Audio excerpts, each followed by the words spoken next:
सभी को नमस्ते। मैं हेमा ठाकुर, कार्यकर्ता अखिल भारतीय विद्यार्थी परिषद, आज के इस फेसबुक लाइव में आप सभी का स्वागत करती हूँ।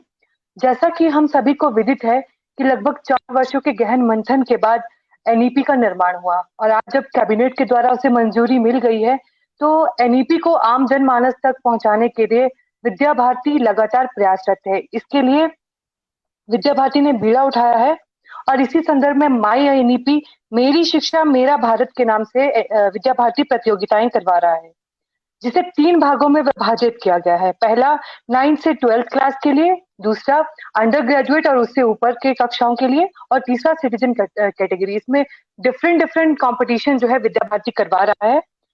और एनईपी के विषय में चर्चा के संदर्भ में लेक्चर सीरीज फेसबुक लाइव के माध्यम से चल रहा है, जिसमें समाज व शिक्षा क्षेत्र से कई विद्वान राष्ट्रीय शिक्षा नीति पर प्रकाश डाल रहे हैं।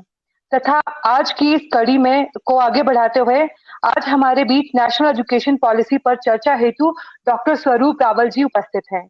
मैम, मैं आपका बहुत बहुत स्वागत करती हूँ। मैम का परिचय करवाना मैम का परिचय मैं आप सभी के समक्ष रखती हूँ। डॉक्टर स्वरूप रावल जी, आपने वॉर्सेस्टर यूनिवर्सिटी से विकलांग बच्चों के जीवन में कौशल विकास के लिए नाटक का उपयोग इस विषय में पीएचडी की उपाधि प्राप्त करी है। आप स्कूली बच्चों की शिक्षा को उत्तम बनाने हेतु शिक्षकों के लिए कार्यशालाओं का आयोजन करती हैं, जिसके हेतु आप पूरे देश भर में प्रवास रहते हैं। आपको गुजरात में पूर्व मुख्यमंत्री नरेंद्र मोदी जी द्वारा बच्चों की शिक्षा के लिए शैक्षिक कार्यक्रम का नेतृत्व करने हेतु चुना गया था।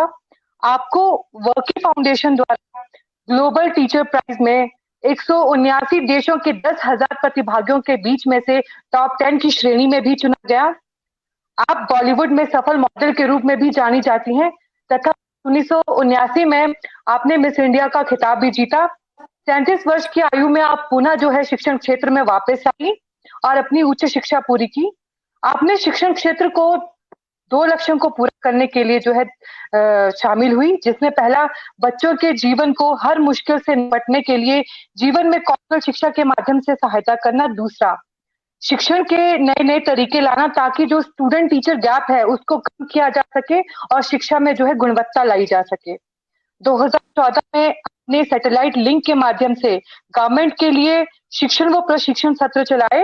इस अत्यंत सफल कार्यक्रम के बाद ग्रामीण गुजरात में शिक्षण रवैये काफी बदलाव आया।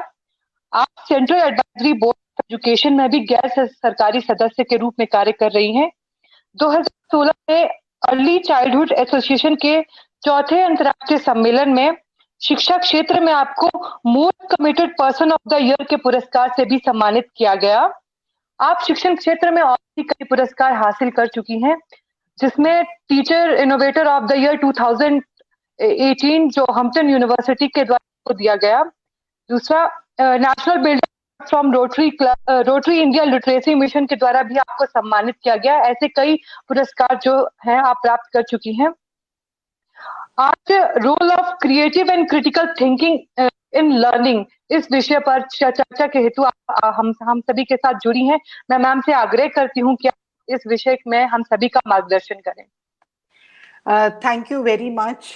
मैं खास करके विद्या भारती की तारीफ करना चाहती हूँ, क्योंकि हमेशा मैंने देखा है ये एनईपी पे, जब से एनईपी आया है, सॉरी मुझे लगता है पहले सब मेरे स्टूडेंट्स जो सुन रहे हैं उनको भी मेरे तरफ से एक नमस्कार। जब भी मैं स्टूडेंट्स के साथ बात करती हूँ तो मैं इतनी एक्साइटेड हो जाती हूँ कि मेन टॉपिक पे पहुंच जाती हूँ, मैं आगे की फॉर्मेलिटीज एकदम भूल जाती हूँ। So sorry about that. पहले तो मैं ये कहना चाहती हूँ, जब मैं बहुत खुश हूँ कि विद्या भारती एक इतना अच्छा काम कर रहे हैं। NEP, my NEP, it's a beautiful concept. Students आप सोच रहे होंगे कि ये क्या ऐसा बोल रही है, व्हाट इज सो गुड। आपको पता है कि जब से एनईपी आया है तब से उस दिन से everybody is discussing it. The journalists are discussing it, the analysts are discussing it, जो एजुकेशन में है, VCs, higher education, ministries, But you know something, the most important person NEP जिसके लिए बना है वो आप है. अगर आप नहीं समझेंगे एनईपी, आप नहीं जानेंगे एनईपी, तो एनईपी का फायदा नहीं है. Because this new NEP is beautiful. मैं बहुत खुश हूं, मैं बहुत एक्साइटेड हूं ये पढ़ के. और जब भी मैं, इनफैक्ट मैं आप लोगों के लिए ये, आज मैं सोच रही थी कि आज की चर्चा में मैं क्या बात करूंगी, फिर से मैंने कुछ लाइंस पढ़ने लगी और मैं सोच रही हूँ कि कितनी अच्छी कोशिश है ये. It's such a beautiful NEP. NEP में there are words like transformational learning, there is democratic learning, there's experiential learning, lifelong learning, self-directed learning, discussion based, analysis based. और मैं सोच रही हूँ कि ये सब मेरे लिए तो नहीं है, एज अ टीचर, ये आपके लिए है. तो आपको पहले समझना चाहिए कि आपके लिए ये क्या बना है. It's so beautiful. You must know it. मैं कुछ तो कोशिश करूंगी आपको समझाने के लिए. Because of the lack of time मैं बहुत कुछ नहीं समझा पाऊंगी. और फुल्ली समझ में तो मुझे भी नहीं है, मुझे भी बार बार पढ़ना पड़ता है ये समझने के लिए. But one of the most important things ये एनईपी में है कि क्या सोचना है इम्पॉर्टेंट नहीं है, कैसे सोचना इम्पॉर्टेंट है. This is a beautiful line. The focus has been shifted from what to think to how to think. वो बहुत इंपॉर्टेंट है क्योंकि हमारे देश में अब आज तक बहुत ज्यादा रोट लर्निंग होता था, बाय हार्ट. यू जस्ट जो भी है देखो, पढ़ो, बाय हार्ट कर लो और जाके एग्जाम में दे के आओ. नहीं, ये एनईपी में ये नहीं है. एनईपी चेंज्ड है और ये एनईपी बच्चों से लेके हायर एजुकेशन तक, इट्स इट्स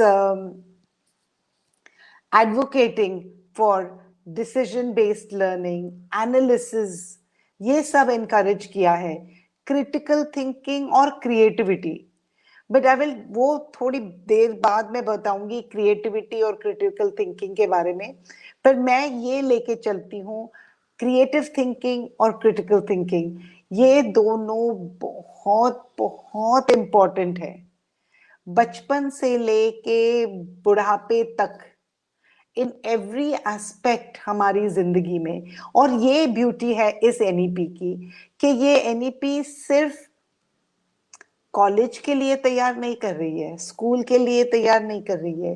ये एनईपी आपको लाइफ के लिए तैयार कर रही है.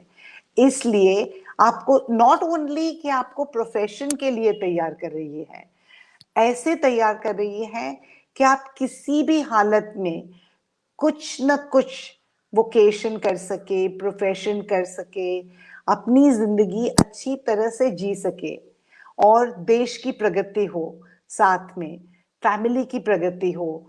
Everybody will succeed because of what is there in this NEP. तो मैं ये दो चीजें लेके ज्यादा बात करूंगी, क्रिटिकल थिंकिंग और क्रिएटिव थिंकिंग. क्रिएटिव थिंकिंग की क्या जरूरत है, क्रिटिकल एनालिसिस की क्या जरूरत है, इनोवेटिवनेस, इनोवेशन की क्या जरूरत है. हम देख सकते हैं कि अभी इस वक्त हम बहुत खराब टाइम से गुजर रहे हैं, कोविड-19. हम रोज इनोवेट कर रहे हैं, मैं इनोवेट कर रही हूँ, आप इनोवेट कर रहे हैं, all the teachers are innovative. हमको पता भी नहीं था, इन जनवरी के सितंबर में जब मैं class चलाऊंगी eight Sardar Patel university, मैं ऑनलाइन जाऊंगी. मैं पहली बार मेरे स्टूडेंट्स को आमने सामने मिली नहीं हूं. मैं इनोवेट कर रही हूं उनके लिए एक अच्छे शिक्षण देने के लिए. And that is why you need creative thinking and critical thinking. Creative thinking and critical thinking is actually the game changing bit in the policy.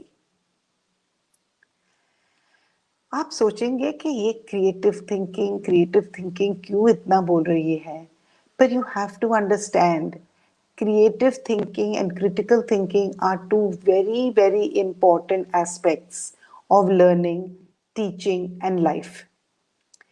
कोई ऐसा वक्त नहीं है जहां हमें क्रिएटिवली नहीं सोचना है. तो what is creative thinking? I will come back to some other points, but पहले we will talk about creative thinking. Creative thinking is actually वो क्रिटिकल थिंकिंग का कंपेनियन है, और क्रिटिकल थिंकिंग क्रिएटिव थिंकिंग का कंपेनियन है. मैं बताऊंगी कैसे. But it is an invaluable skill.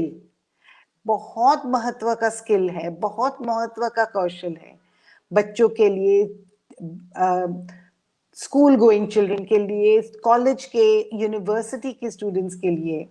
Because ये आपको कोई भी प्रॉब्लम को, कोई भी सिचुएशन को एक नई पर्सपेक्टिव से देखना सिखाता है. ये एक नई चीज बनाने को सिखाते हैं. अनऑर्थोडॉक्स सॉल्यूशंस मिलते हैं. हम जैसे मैं मेरी बात बताऊं आपको कि मैं ड्रामा द्वारा सिखाती हूं. तो अभी कोविड-19 के डेज में ड्रामा का तो सवाल ही नहीं है, बिकॉज फिजिकल डिस्टेंसिंग है. मैं रहती हूँ मुंबई में और मुझे इसमें सिखाती हूँ बड़ौदा में. मैं जाऊंगी कैसे? तो मैं ऑनलाइन गई. अभी ऑनलाइन जाके मैं क्रिएटिव थिंकिंग और क्रिटिकल थिंकिंग नहीं करती तो मेरा क्लास आम होता. आपको पता है मैंने क्या किया? मैंने एक नया डायमेंशन ऐड कर दिया क्लास में. मैंने सिनेमा इन द क्लासरूम करने लगी. Now that is what it is, creative thinking. Critical thinking से सोचा कि अगर मुझे क्लास अच्छा करना है, अच्छी तरह से सिखाना है, ऐसी कोशिश करनी है कि मेरे स्टूडेंट्स अच्छी तरह से समझे, तो मुझे क्या करना होगा. तो क्रिएटिवली मैंने सोचा कि थिएटर इन या ड्रामा इन एजुकेशन नहीं हो रहा है तो सिनेमा इन एजुकेशन करते हैं. और मैंने पूरा last week research methodology film द्वारा सिखाया. तो ये एक मेरी समझाने का तरीका है. आपको पता है साइंस स्टूडेंट्स, अगर आप सोचेंगे कि creative thinking means films, dance, drama, painting, नहीं जी, it is more than that. It is कि कोई भी प्रॉब्लम को अच्छी तरह से कैसे सॉल्व कर सकते हैं और उसको क्रिएटिवली सोच के we have to do it. You know something? Science is not possible without creative thinking. हम सोचते हैं हाँ क्रिटिकल थिंकिंग ठीक है, गंभीर तरह से सोचो, बहुत डीप सोचो और साइंस होगा. नहीं, creative thinking is very important. अगर हम क्रिएटिवली नहीं सोचते तो हम कभी मून पे जाते नहीं, हम मार्स मिशन कभी करते नहीं, हम एटॉमिक एनर्जी इस्तेमाल नहीं करते, क्योंकि creative thinking and critical thinking is together. Creatively you think कि क्या कर सकते हैं हम. नाउ यू अंडरस्टैंड कि मैं क्यों इतनी एक्साइटेड हूं कि क्रिएटिव थिंकिंग और क्रिटिकल थिंकिंग एनईपी में है. क्रिएटिव थिंकर्स कैसे होते हैं पता है? क्यूरियस होते हैं, ऑप्टिमिस्टिक होते हैं, इमेजिनेटिव होते हैं.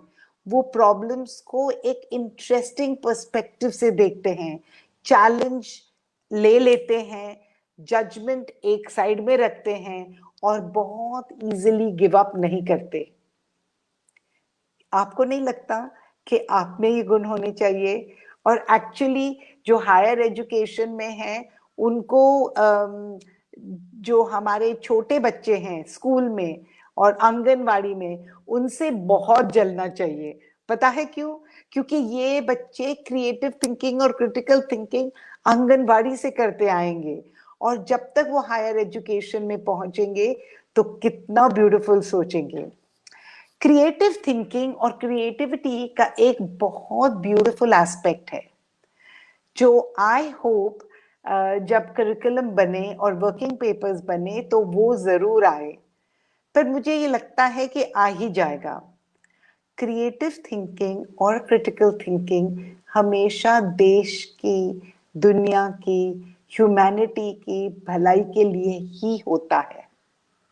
अगर आप सोचते हैं कि मैं बहुत क्रिएटिविटी करके एक बॉम्ब बनाऊंगा और बहुत नुकसान करूंगा, तो वो क्रिएटिविटी नहीं है। हमेशा ये याद रखना, ह्यूमैनिटी, देश, दुनिया के लिए अच्छाई, अच्छा काम, भला काम, वो ही क्रिएटिव थिंकिंग होता है। अगर आप सोचो कि ये सब गुण हम और आप साथ में मिलके सीखेंगे, हमारी करिकुलम्स इस पे बेस्ड होगी कि हम अपने देश के लिए कैसे काम कर सके। Would not that be beautiful? Okay, critical thinking एक वो critical thinking is the foundation of science and liberal democratic society. अभी आप सोचेंगे ये तो हम पढ़ाई लिखाई की बात कर रहे थे, बट मुझे मालूम है जो मेरे बड़े स्टूडेंट्स हैं वो समझ गए मैं क्या कहना चाहती हूँ। डेमोक्रेटिक सोसाइटी के लिए क्रिटिकल थिंकिंग बहुत इंपॉर्टेंट है। एक अच्छी सोसाइटी बनाने के लिए क्रिटिकल थिंकिंग बहुत इंपॉर्टेंट है। और आपको पता है आपके A to Z सब एंट्रेंस एग्जाम्स में क्रिटिकल थिंकिंग टेस्ट किया जाता है। तो don't you think it will be a very good thing कि आप स्कूल से या कॉलेज में क्रिटिकल थिंकिंग सीखे। Critical thinking is very important for the new knowledge economy. Global knowledge economy is driven by information and technology. ये quick changing है, इसके लिए क्रिटिकल थिंकिंग बहुत इंपॉर्टेंट है। Critical thinking fast changing work places के लिए है, क्योंकि हम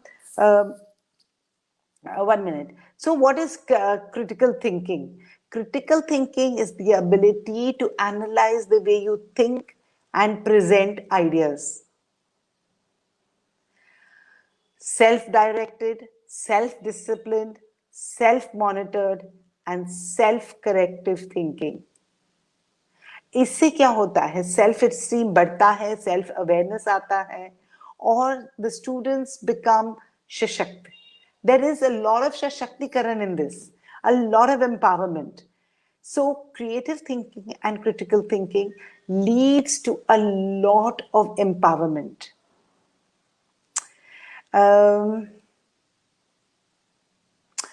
मैं एक बहुत इम्पोर्टेंट बात करने वाली थी जो थोड़े मेरे माइंड से निकल गई, बट कोई बात नहीं, ये वापस आ जाएगी.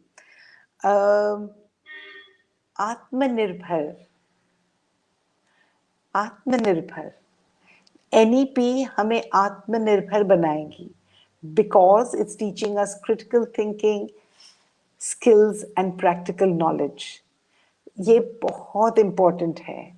दूसरी बात इस NEP 2020 में है जो वोकेशनल एजुकेशन है, ये बहुत important है. ये भी क्रिएटिव थिंकिंग और क्रिटिकल थिंकिंग से आएगा. यस, मैं क्रिटिकल थिंकिंग के बारे में ये कहने वाली थी कि जब हम we want to make apps, we want to find new solutions, we want to make new innovative things, हमें क्रिटिकल थिंकिंग की बहुत जरूरत है. वो जो रटा हुआ एजुकेशन नहीं चलेगा. And that is what is there in the NEP 2020. NEP 2020 में प्रॉब्लम सॉल्विंग बहुत इम्पोर्टेंट, इसको like it's been talked about, हमें लाइफ के लिए प्रिपेयर करती है. तो मैं तो बहुत एक्साइटेड हूँ इससे. दूसरी मैं क्या बात करने वाली थी आपको? Yes, I was going to talk about the vocational education that is being included.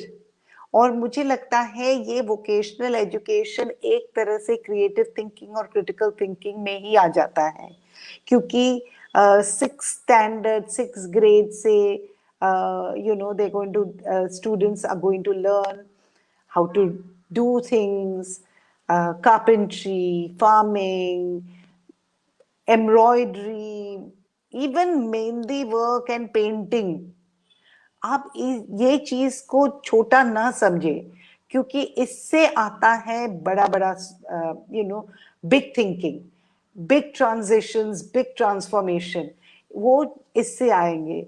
तो जब तक इनफैक्ट मैं तो बहुत एक्साइटेड हूँ, क्योंकि मैं तो बहुत चाहती थी कि ये 5th-6th स्टैंडर्ड से आ जाए, ताकि जब तक मेरे स्टूडेंट्स 9th स्टैंडर्ड में आए तब तक उनको एक्सपोजर मिल जाए डिफरेंट वोकेशंस की। तो एंड देन हमारा NVQEF तो है ही, we can do lots of different vocations.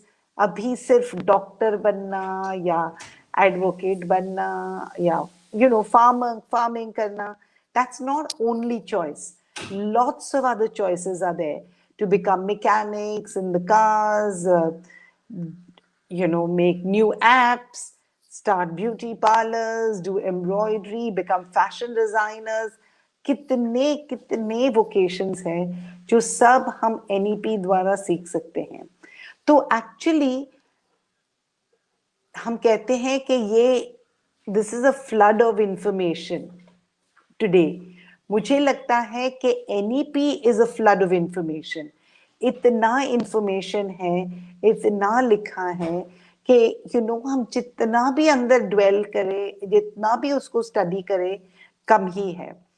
तो critical thinking and creative thinking मेरे लिए क्यों क्लोज है, क्योंकि मैं जीवन कौशल सिखाती हूँ। तो जीवन कौशल में दो बहुत इंपॉर्टेंट कोर स्किल्स हैं, वो क्रिएटिव थिंकिंग और क्रिटिकल थिंकिंग है। NEP में क्रिएटिविटी लिखा है, critical thinking is the thinking, और जब हम सोच के जो करते हैं वो क्रिएटिविटी है। So it's the same thing, okay. Critical thinking और क्रिएटिव थिंकिंग दो बहुत इम्पोर्टेंट जीवन कौशल के कोर स्किल्स हैं।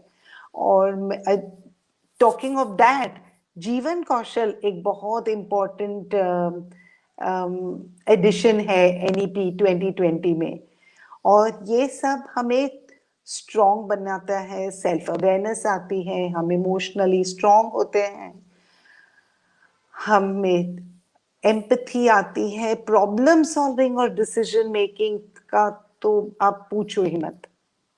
क्रिएटिव थिंकिंग और क्रिटिकल थिंकिंग से ये बहुत अच्छा हो जाता है। अच्छा, ये दोनों चीज क्रिएटिव थिंकिंग और क्रिटिकल थिंकिंग स्किल्स है, और स्किल्स मीन्स हम सीख सकते हैं। अगर हम सीख सकते हैं तो हम टीचर्स सिखा सकते हैं। तो कब से सीखना चाहिए ये? मेरे हिसाब से ये आंगनवाड़ी से सीखना शुरू कर देना चाहिए, और धीरे धीरे बिल्ड करना चाहिए, क्योंकि ये आदत डालनी पड़ेगी सोचने की। यू कांट जस्ट एक दिन मैं उठ के बोलूंगी आज से मैं बहुत अच्छा सोचूंगी, ऐसा नहीं होता। हमें इसकी प्रैक्टिस करनी पड़ेगी, हमें रिफ्लेक्टिव प्रैक्टिस करनी पड़ेगी, हमें लिखने की प्रैक्टिस करनी पड़ेगी, और हमें काम तो मेहनत तो बहुत करनी पड़ेगी। ये तो ऐसे नहीं चलेगा कि नई NEP में कुछ भी नहीं है, मजा मजा मजा। No, it is not. मजा है पर बहुत अच्छा है, और बहुत सोचना पड़ेगा। आप जैसे आप सोचेंगे वैसे हम टीचर्स को भी बहुत सोचना पड़ेगा। वी विल हैव टू, हमें नया करिकुलम बनाना पड़ेगा, हमें नई सोच लानी पड़ेगी। हम भी पुराने सोच से बहुत बॉग डाउन हो गए हैं, हमें भी नया बनना पड़ेगा। और ये हमेशा ये प्रश्न होता है कि ये कब होगा। तो जहां तक मुझे पता है, अभी हम सब वर्किंग पेपर्स पे काम कर रहे हैं। जैसे मैं आर्ट एजुकेशन के वर्किंग पेपर्स में काम कर रही हूँ। ये वर्किंग पेपर्स आज कल में will go into the ministry and the departments. वहां से आके करिकुलम बनेगा। I think within 1.5-2 years we will definitely have all this. पर जब से ये NEP 2020 आया है, तब से टीचर्स, प्रोफेसर्स, वाइस चांसलर्स, हम सब बहुत चार्ज हो गए हैं। हम ऑलरेडी इनके कितने पॉइंट्स ऐड कर रहे हैं। हम सोच रहे हैं कि अरे चलो ना क्लास बदल देते हैं, क्योंकि ये NEP 2020 में है। क्यों नहीं हम बच्चों को ऑलरेडी सोचना सिखा दें? क्योंकि यस यू अगेन मैं आपको ये पॉइंट आउट करती हूँ कि सोचना तो सीखना पड़ेगा, सोचना प्रैक्टिस करनी पड़ेगी, बहुत ज्यादा प्रैक्टिस करनी पड़ेगी कि किस तरह से अच्छी तरह से सोचे। और इससे हमें पॉजिटिव सोचना है, हमारा सेल्फ अवेयरनेस बढ़ाना है, हमारा सेल्फ एस्टीम बढ़ेगा।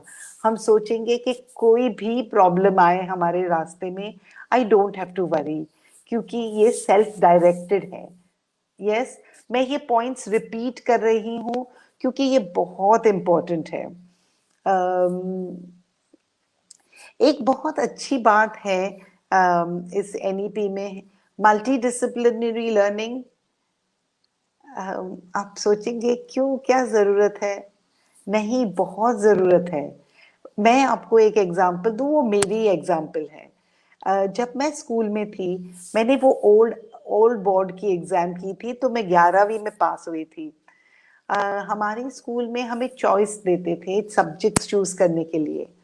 तो मैंने साइंस के सब्जेक्ट्स लिए थे, physics, chemistry, biology. Of course English, Hindi तो कंपलसरी था। और फिर मैंने सिंपल मैथमेटिक्स लिया और इंग्लिश लिटरेचर लिया। You understand what I mean? मैं एक साइंस स्टूडेंट थी और मैंने लिटरेचर लिया। आज मैं सोच रही हूँ कि मैं बहुत खुश हूँ, क्योंकि मुझ में ये सब गुण आ गए हैं। I am a very good researcher today. Why? Because of my scientific knowledge. पर मैं लिखती बहुत अच्छा हूँ क्योंकि मेरा लिटरेचर बहुत अच्छा है। You understand? तो एक ही, और मुझे याद है जैसे मेरी मदर टाटा मेमोरियल में डॉक्टर थी कैंसर की, तो वहाँ के एक दो बहुत बड़े कैंसर के डॉक्टर थे। वो बहुत अच्छे म्यूजिशियन थे। इनफैक्ट एक टॉप डॉक्टर था कैंसर का अपने देश का, वो मुझे सितार सिखाते थे। तो you understand, multi disciplinary learning is very important, क्योंकि हमारा ऑल राउंड ग्रोथ होना चाहिए। You know, not just one sided, it has to be all rounded. दूसरा, entry exits have been changed and they allowed, ये बहुत अच्छा है। ये सब आपको समझना चाहिए, क्योंकि इट आपके करियर पे डिपेंड होता है, आपके स्टडीज पे डिपेंड होता है। सो क्रिटिकल क्रिटिकल थिंकिंग से क्या होता है? We become flexible, intelligent, good thinkers, self-directed, self-disciplined, self-monitored, and self-corrective. इतने सारे गुण एक क्रिटिकल थिंकिंग से। Don't you think you should learn it? Aunt you happy कि NEP 2020 में है? और इससे हम आत्मनिर्भर होंगे। That is very important. So I can tell you one thing is that मैं बहुत एक्साइटेड हूँ, और जो जितना मैं आपके साथ शेयर किया है, मुझे लगता है ये 1% भी नहीं है NEP 2020 का। बहुत अच्छे पॉइंट्स हैं, बहुत आपको ये वेबसाइट पे है, यू कैन लुक। ये मैंने देखा था, एक बहुत अच्छा पॉइंट था क्रिटिकल थिंकिंग का। Work smarter, not harder, master efficiency. Don't you think you should learn critical thinking? Don't you think you should practice critical thinking? And कितना अच्छा है कि ये सब arts, craft, humanities, games, sports, fitness, languages, literature, culture, value, science, mathematics, ये सब आ गया है। So I think I will stop now. मुझे लगता है मैंने आपको सोचने के लिए बहुत पॉइंट्स दिए हैं। So thank you very much. और मैं फिर से विद्या भारती की बहुत तारीफ करूंगी कि you all have done such a beautiful thing। मैं ये आपका फॉर्म पढ़ के इतनी एक्साइटेड हो गई। आई होप कि तुम लोग स्टूडेंट्स इसमें भाग लेंगे। और you know even an electronic poster या हैंड पेंटेड पोस्टर, वो करने से हम सोचते हैं, और वो सोचने से we come to know what we are doing, what we have with us। क्योंकि NEP 2020 हमारा नहीं है, आपका है, तो आपको प्राउडली बोलना चाहिए my NEP 2020। Thank you very much. Thank you so much ma'am. आज आप हमारे साथ इस फेसबुक लाइव में जुड़ी और आपने बताया कि how creative and critical thinking is important in learning. कैसे क्रिएटिविटी जो है हमें क्यूरियस बनाती है और ऑप्टिमिस्टिक बनाती है, इनोवेशन की थिंकिंग हमारे अंदर लाती है, साथ ही कैसे क्रिटिकल थिंकिंग जो है हमारे अंदर सेल्फ एस्टीम को डेवलप करती है और सेल्फ डिसिप्लिन हमें बनाती है। और इन सब बातों का उल्लेख नई राष्ट्रीय शिक्षा नीति में भी है, और किस तरह राष्ट्रीय शिक्षा नीति आने के बाद जो है शिक्षा क्षेत्र में नए जो है मानक स्थापित होंगे। मैं आपका बहुत बहुत धन्यवाद करती हूँ, और आप सभी का भी बहुत बहुत धन्यवाद आज के हमारे इस फेसबुक लाइव में जुड़ने के लिए। आशा करती हूँ कि आप सभी अपने आसपास रहने वाले स्टूडेंट्स के साथ, जो भी हमारे जनमानस है उनके साथ जो है नई जो हमारी NEP है उसके बारे में ये सभी बातें डिस्कस करेंगे और सभी को जागरूक करेंगे। कल भी हमारे साथ इस फेसबुक लाइव सेशन में, जो कि रिसर्च एंड इनोवेशन पर रहेगा, VK सारस्वत जी जुड़ेंगे, जो कि मेंबर हैं नीति आयोग के। तो आप सभी का पुनः इस फेसबुक लाइव में जुड़ने के लिए बहुत बहुत धन्यवाद। Thank you.